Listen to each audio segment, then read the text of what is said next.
咱就说哈，现在那些汽车评测啊，每一篇都只盯着马力和0到60英里的加速时间，可没人跟你说汽车耐久性这残酷的真相。你想啊，要是你刚贷款买了辆车，贷款都还没还清呢，车就进废品厂了。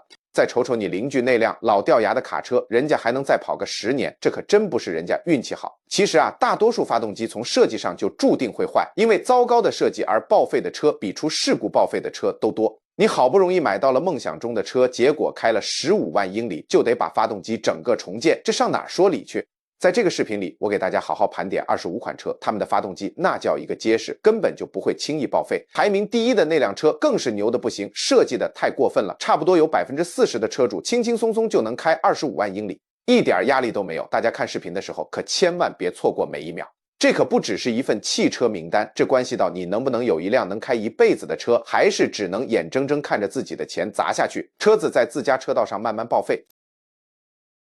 兄弟们，聊车聊到耐造，那丰田4 Runner 必须拥有姓名，它排第2，第1名是它的老大哥普拉多。为啥这么能打？核心就俩字，简单。他从2003年就开始用这台 EGR F1 V6 心脏 4.0L 自然吸气，听着是不是特复古？对，他就没搞什么花里胡哨的涡轮增压，缸内直喷就是最纯粹最硬核的结构，一个顶配一个底库都能给你扒出来。结构简单，双顶置凸轮轴配上一条免维护的正时链条，几乎没有啥复杂容易出毛病的零件。2，车身硬核，非承载式车身，俗称有大梁，配上这套被验证过的动力总成。3，数据说话，权威机构一统计，这车跑到25万英里约40万公里的概率高达 32.9%。这是什么概念？就是你把它开报废了，它可能还能再陪你跑20万公里。这车就是典型的糙汉子，不挑食。你拿它去撒野越野，它能扛；你拿它日常通勤，它照样稳。当别人都在卷技术、卷效率的时候，丰田就在用这种返璞归真的思路，给你造一辆能开几十年的神车。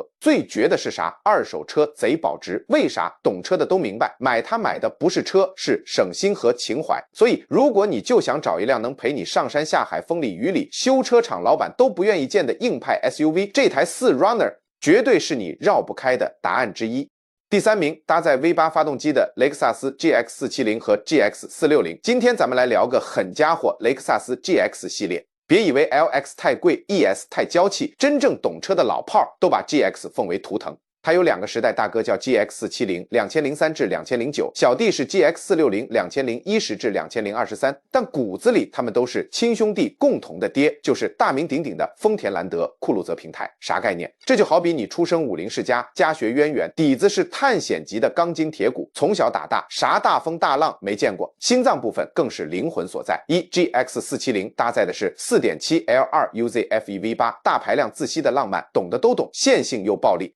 2 GX460 换上了 4.6 L1 URF V8， 动力更猛，技术也更上一层楼。这2台机器就是丰田 V8 的精神图腾，讲究的是一个极致工程和绝对可靠性。什么叫可靠性？这么说，当别的豪华车还在跟各种传感器和电子系统斗智斗勇时，它还在那突突突突地跑，从不掉链子。豪华，它有舒适、配置、精工细作。雷克萨斯的豪华，你 get 到了吗？硬核，它更强。它把丰田那套开不坏的传奇机械耐用性焊在了骨子里。最离谱的数据来了 ，GX 开到25万英里约40万公里的概率高达 83%， 这是什么概念？对于一台豪华 SUV 来说，这简直是神迹。看看别的豪华 SUV， 10万英里约16万公里过后就开始通病缠身，修车修到怀疑人生。GX 凭什么？因为它不走花里胡哨的电子路线，就是用最成熟最简单的机械结构给你最安心的承诺。所以 GX 就是一款真不妥协的神车，它精准的拿捏了那一群人，既要顶级豪华的享受，又要丰田皮实耐用的信仰。想找一台陪你翻山越岭，陪你海角天涯，还不用天天伺候的豪华SUV， 答案只有一个 GX。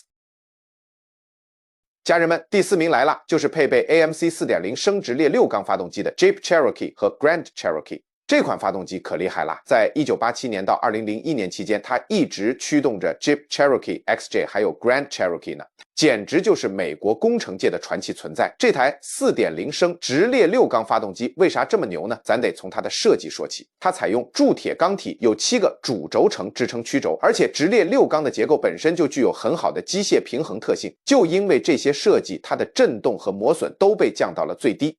好多这种发动机都轻轻松松就能跑超过30万英里，这寿命杠杠的。咱修车的师傅们都发现，那些装了这发动机的吉普车，往往是车身和底盘先因为生锈，结构强度没了，可发动机依然能正常运转，一点毛病都没有。可以说，这台 4.0 升直列6缸发动机是 Jeep 造过的最后一款真正坚不可摧的引擎。不过呢，就算这发动机缸体几乎不会报废，车主们也还是得留意一些常见的小问题，比如说排气气管开裂，还有那个特别出名的后主油封漏油。但这些都不算啥大毛病哈，根本影响不了发动机核心的耐久性。这台 4.0 升直列6缸引擎太抗造了，不管是让吉普经历几十年的越野折腾，还是日常通勤，甚至有时候车主对它不管不顾，严重忽视，它依旧能持续稳稳的运行。要是你拥有一辆搭载这台引擎的 Cherokee， 那就相当于你拥有了一辆动力系统寿命远超其他部件的车，这性价比简直无敌了。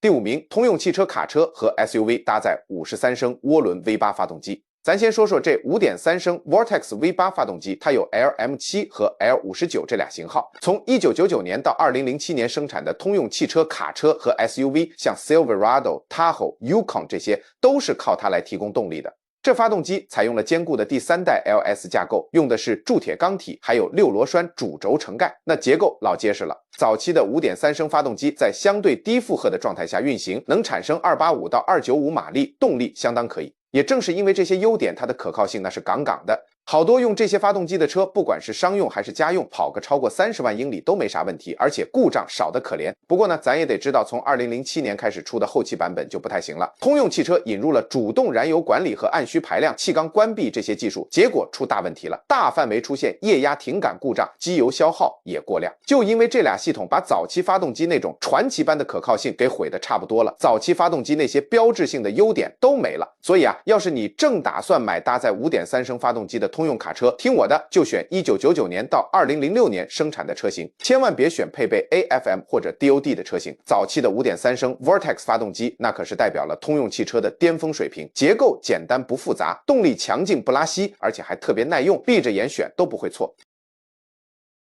第6名，本田雅阁和 CR-V 搭载的 K24 4缸发动机。这台 2.4 升的 K24 直列4缸发动机，那可是现代自然吸气4缸发动机里的黄金标杆。本田在2003年到2012年这段时间，把这台发动机大量用在了雅阁车型上，还在 CR-V 上用它替换了旧款的 B 系列发动机，而且啊，它采用了免维护的正时链条，这可大大提升了发动机的长期可靠性。以后咱就不用老操心这方面的事儿了。K24 发动机的配置相当牛，它有特别坚固耐用的铝制钢体，还有一套超优越的润滑系统。更厉害的是，它在动力和效率之间找到了绝佳的平衡点，开起来那叫一个爽。只要咱们平时给它做好适当保养，这发动机的可靠性那是出了名的强，轻轻松松就能跑超过30万英里，这寿命简直无敌了。K24 发动机完美展示了现代工程技术是怎么做到在不牺牲耐久性的情况下，把经过验证的设计进一步改进优化的。本田的 iVTEC 系统不仅提升了发动机的性能，还保持了超高的可靠性。链条驱动凸轮轴系统更是避免了老款引擎常见的正时皮带更换问题，给咱省了不少心。对于想买二手本田车的朋友来说，要是能找到一辆搭载 K24 发动机的车，那可就赚大了。这意味着你买到了一辆既有性能又有超长寿命的车，这可都是本田多年积累下来的好声誉啊！这台 K24 发动机就是本田可靠、高效、经久耐用的最佳代表。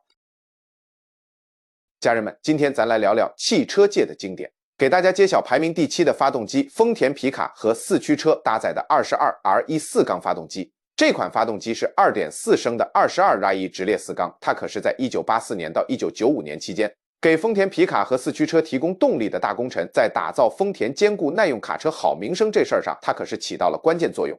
就这么说，丰田卡车为啥能有这么牛的口碑？这 22R1 发动机那是功不可没。22R1 发动机采用的是铁制钢体单顶置凸轮轴，它整体的机械结构特别简单，这也是它的一大特色。虽说这 22R1 发动机的动力表现看着不是那种特别猛，能让人眼前一亮的，但推动轻量级卡车那是绰绰有余，而且它的耐久性那叫一个高。这些发动机可太牛了，往往都能跑超过30万英里。在这过程中，平时就换个机油，偶尔换一下正时链条，就能一直保持良好状态。为啥说 22R1 发动机是传奇呢？因为就算是在那些能把美国卡车都整报废的恶劣条件下，它照样能完美运转。像极端高温天气或者严寒的环境里，哪怕你疏于对它进行保养，甚至是虐待式使用，它都不带怕的。好多汽车技师都讲过好多故事，说他们碰到过这种情况，这些发动机几乎没油了还在运行，皮带断了还有损伤，可就是没出现那种灾难性的故障，你就说神不神奇？这 22RE 发动机可给丰田巩固了声誉，还让客户对丰田的忠诚度一直延续到现在。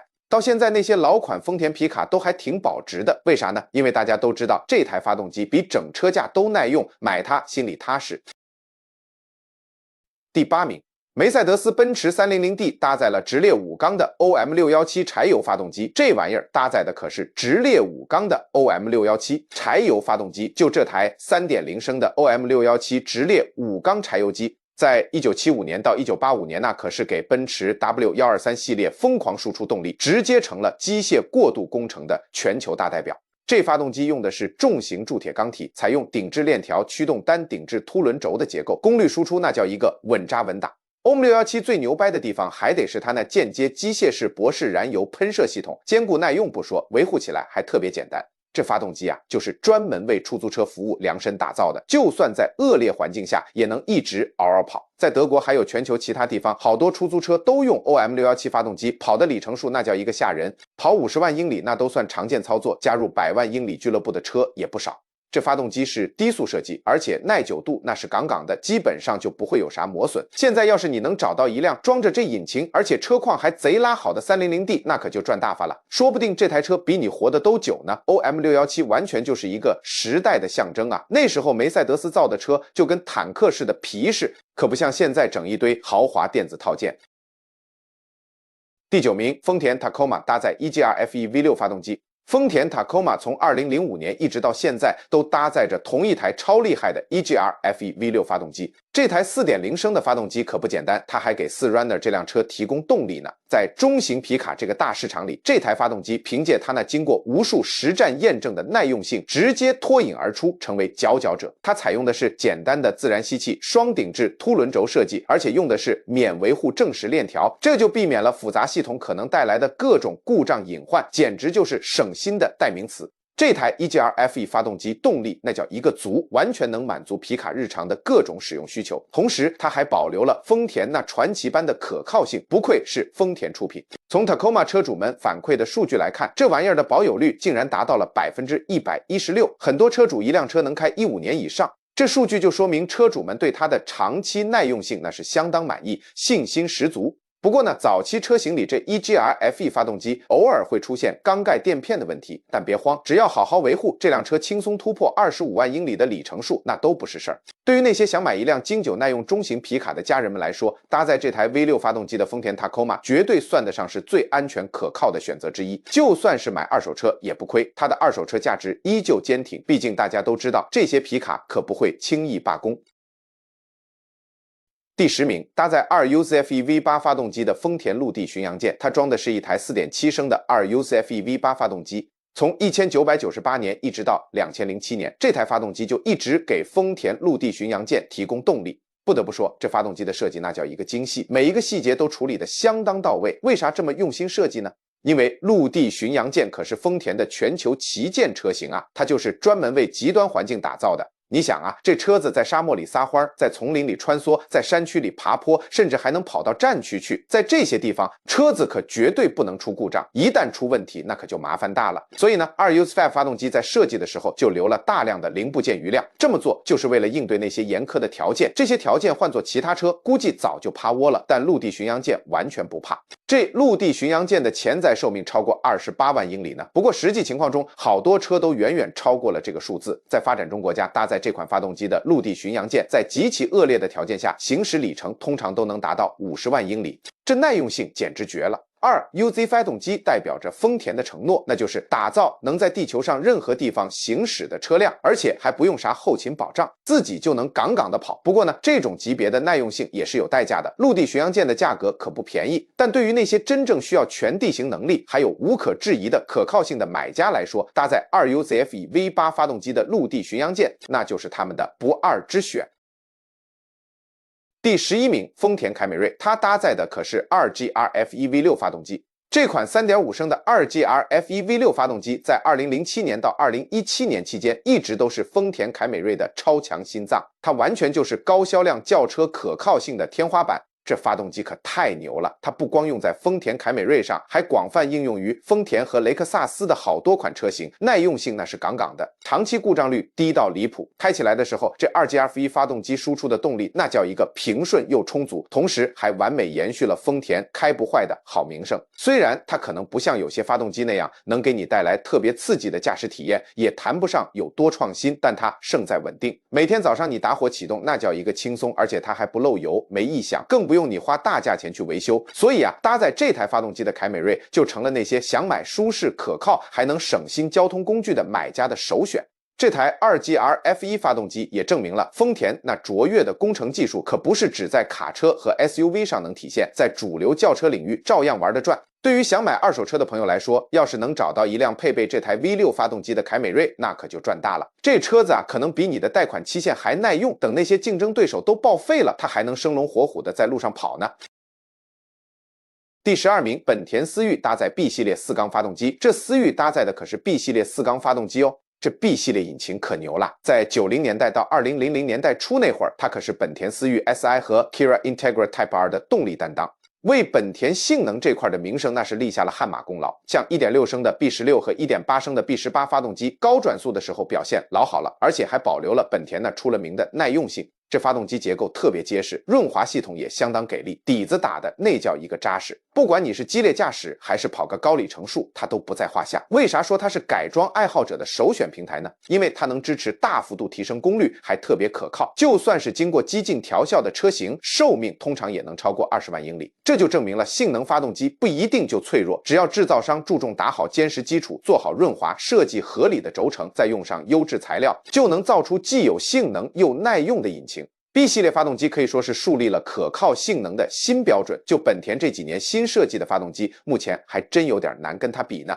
排名第13的是福特 F 系列，它搭载了一台 4.9 升的直列6缸发动机。几十年来啊，这台 4.9 升的直列6缸发动机，大家都叫它300，那一直都是福特 F 系列卡车的主力动力。从1965年一直到1996年，这发动机设计的时候啊，瞄准的就是工业应用，它优先考虑的是低扭输出要强大，而不是高转速性能有多牛。这300直列6缸发动机用的是铸铁钢体，还有7个主轴承，它这设计理念啊，就是把耐用性当成头等大事儿。这发动机可皮实了，就算你不小心疏忽了，没好好保养它，它都能继续转。哪怕是在那些能把现代动力装置整报废的条件下，它照样行。它采用的是低压缩比自然吸气设计，所以马力数据看着可能不咋出彩，但它能持续不断的输出扭矩，带动重物，轻轻松松的。好多机械师都讲过他们遇到的事儿，就发现有些这种发动机机油压力都低得可怜了，发动机支架都断了，损坏的那叫一个严重，按理说早该出大问题了，可它还在那儿运转呢。这 4.9 升直列6缸发动机啊，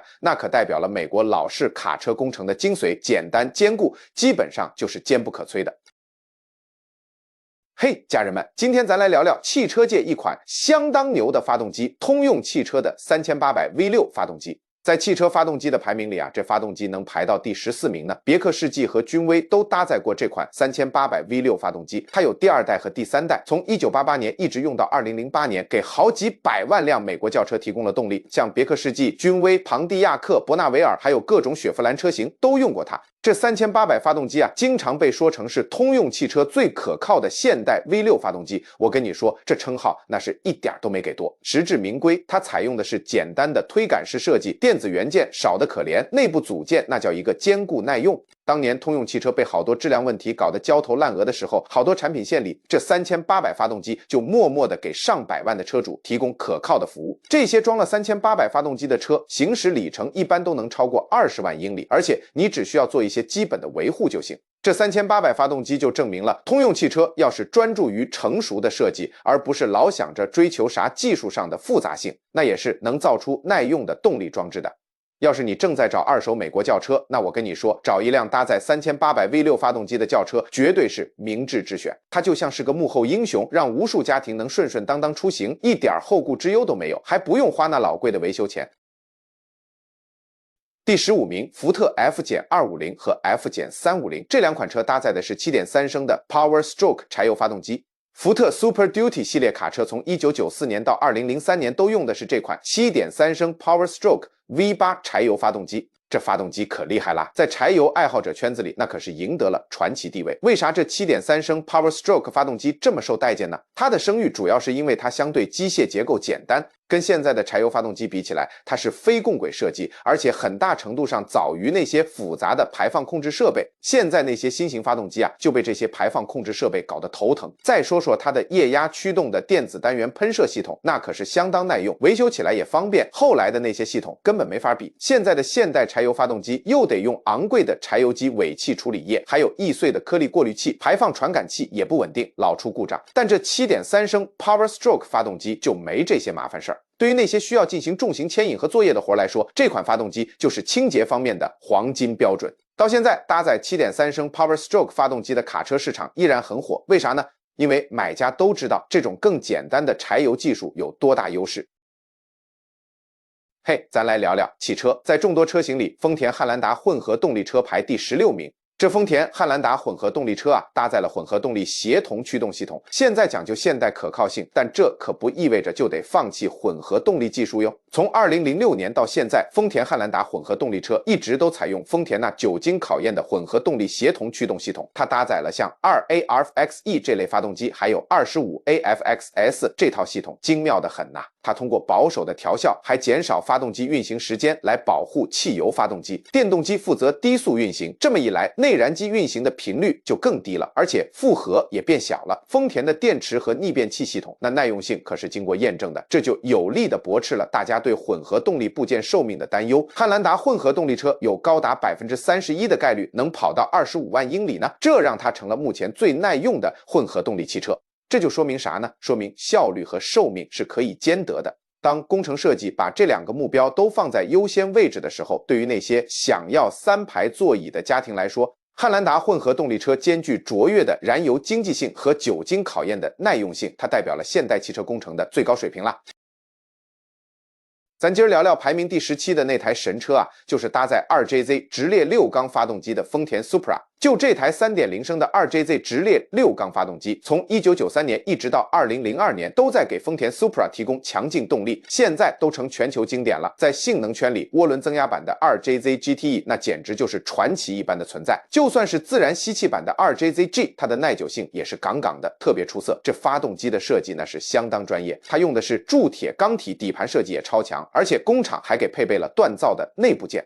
这么整下来，这发动机能承受的功率远远超过原厂的输出水平。丰田造这些零部件的时候，更看重的是强度，而不是减轻重量。他们这是故意搞的过度工程，结果就打造出了一台几乎坚不可摧的发动机。在原厂状态下，这 2JZ 就成了无数高马力改装项目的基础。为啥呢？就因为它的工厂组件能承受极端的负荷。这发动机啊，就是压力之下性能引擎最有代表性的例子之一。制造商设计的时候就考虑到要比实际调校功率高得多，所以最后这发动机的可靠性那就是传奇级别的。从这 2JZ 就能看出来，性能和耐用性可不是互相排斥的，这俩完全可以兼得。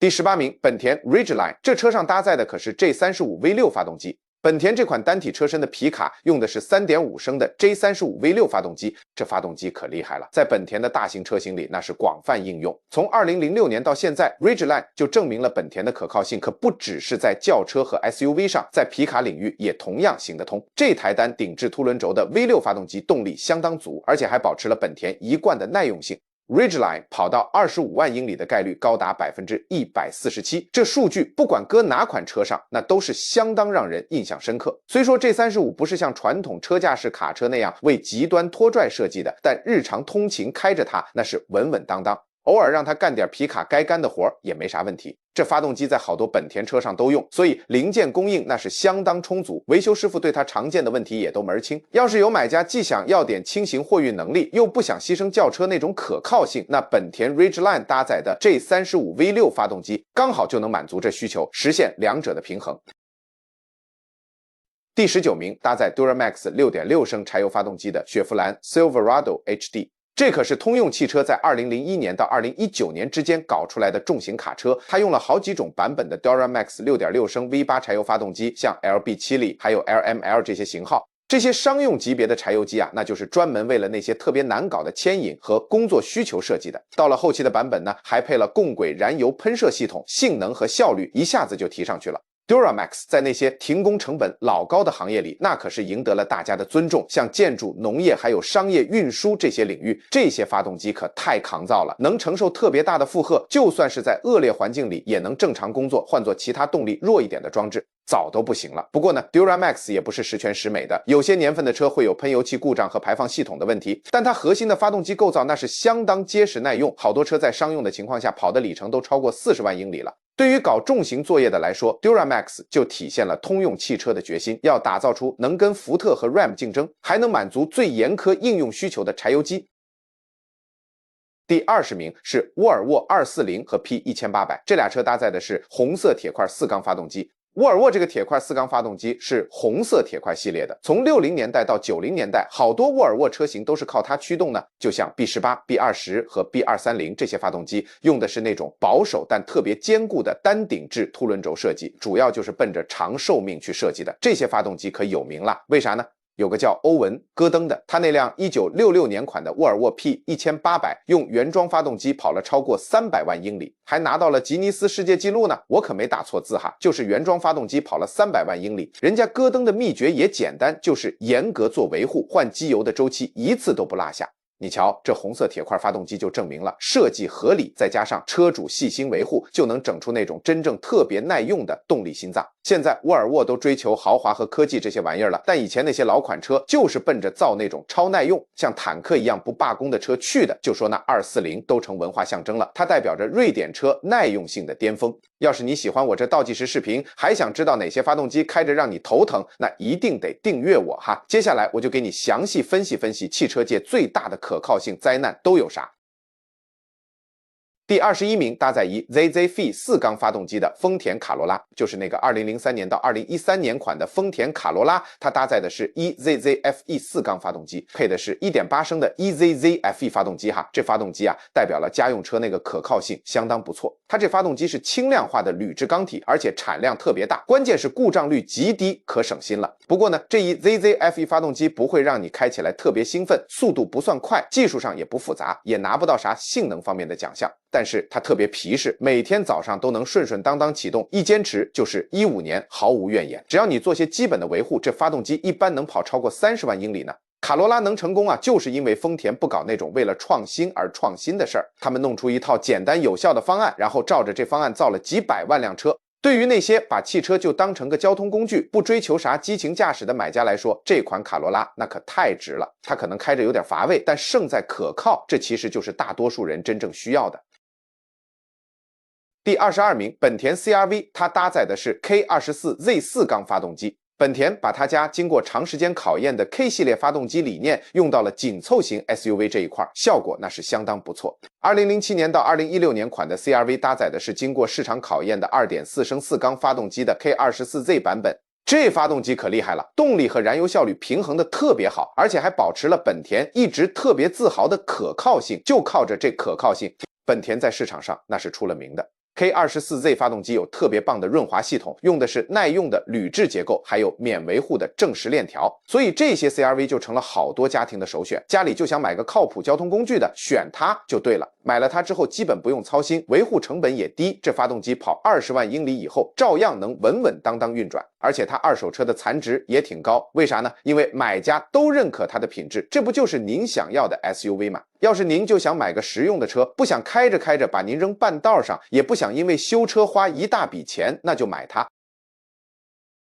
第23名，雷克萨斯 LS400， 这车上搭载着 EUZF EV8 发动机。咱们得把时间拉回到1990年，雷克萨斯刚创立那会儿，他们就想着得证明自个儿有本事跟那些老牌豪华汽车品牌掰掰手腕。那他们的答案是啥呢？就是 LS400 搭载的这台 4.0 升的 EUZF EV8 发动机。这发动机设计的那叫一个精良，它是铝制钢体的 V8 发动机，还用了6螺栓主轴承盖。你要知道，这种设计元素一般只有赛车发动机才会用呢。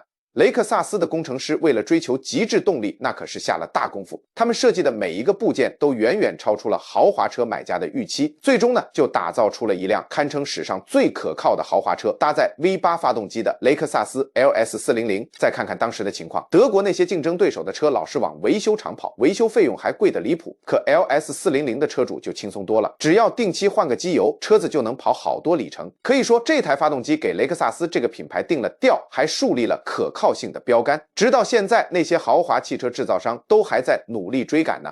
这也证明了，有时候花心思过度设计并不是浪费，它可是传奇耐用性的基础啊。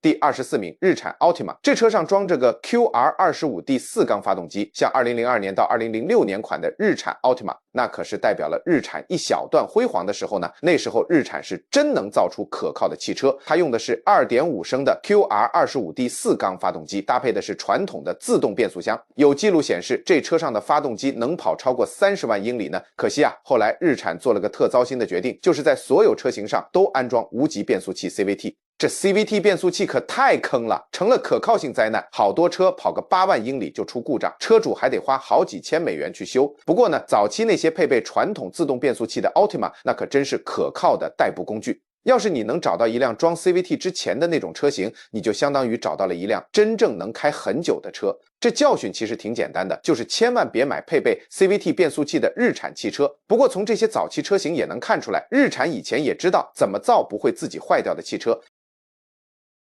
第25名，斯巴鲁傲虎和力狮搭载 EZ306D 水平对置6缸发动机。大伙都知道，斯巴鲁的4缸发动机这些年一直有个毛病，缸垫老是出故障。但斯巴鲁这款 3.6 升的水平对置6缸发动机就和4缸的完全不一样。从2010年到2019年，它一直给傲虎和力狮提供动力。它用的是正时链条，不像那种皮带设计的，皮带老是出问题。而且这水平对置6缸的结构特别好，天生就有平衡性，能减少发动机里面的应力。这 EZ306D 还是非干涉式发动机，啥意思呢？就是说啊，就算它的正时系统出问题了，活塞也不会和气门撞到一起，发动机整个部件就不会损坏。从这就能看出来，斯巴鲁其实是能造出结实耐用的发动机的，就是别老是想着省材料。要是有人想买斯巴鲁的车，就别选4缸的车型了，得去找搭载这款水平对置6缸发动机的车。这玩意儿就跟隐藏的宝贝一样，能让你少碰上那些让修车师傅赚大钱的糟心事儿。兄弟们，今天咱们不聊虚的，就聊硬核实力。要论汽车界的耐用天花板，丰田红杉说第二，真没车敢称第一。他凭什么？谜底就藏在他那颗给力的 V8 大心脏 3UR FE-V8 发动机上。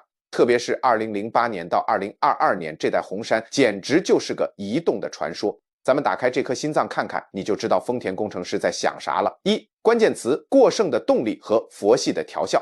丰田这波操作说白了就是大力出奇迹，他们给这台 5.7 LV8 发动机装上了一台动力过剩的猛兽，但在 ECU 行车电脑里却给这头猛兽套上了缰绳，控制的服服帖帖，输出特别佛系。为啥这么做？因为发动机常年工作在中低负荷区间，就像健身总让你用小重量热身，根本碰不到极限，这样一来磨损自然就降到最低，不老不死怎么可能容易坏？二，硬核数据说话，1/10的车能跑100万英里。别光听我吹，数据最硬核。根据权威机构研究，红杉跑到25万英里约40万公里以上的概率高达 39%。这是什么概念？相当于你买10台红杉，将近4台都能陪你跑到40万公里大里程。更牛的是40万公里只是起步价。网上随便一搜，红杉跑到100万英里约160万公里的案例比比皆是，这哪里是开车，这分明是在传家宝啊。三，成功公式：超猛动力加超佛调校加超高工艺。所以红杉的耐用密码就3个词：超猛动力、超佛调校、超高工艺。丰田的理念很简单，我把整台发动机的强度做到极致，让你平时只用到它一半的实力，那它的寿命自然翻倍。这种未雨绸缪的工程思维才是传奇可靠性的根源。但是兄弟们注意了，这种地表最强的耐用性可不代表所有发动机都这么靠谱。现在的车为了追求那1.0几秒的加速或者几升油的油耗，各种小马拉大车的黑科技发动机满天飞。有些发动机表面光鲜，实则是个定时炸弹。平时没事儿，一旦过了质保期或者保养稍有疏忽，维修清单上的数字能让你怀疑人生。想知道你身边有没有这种隐藏款雷区？赶紧点开我们的视频，我们给你扒出13款实际上的定时炸弹发动机，让你买车养车都能避坑，把钱花在刀刃上。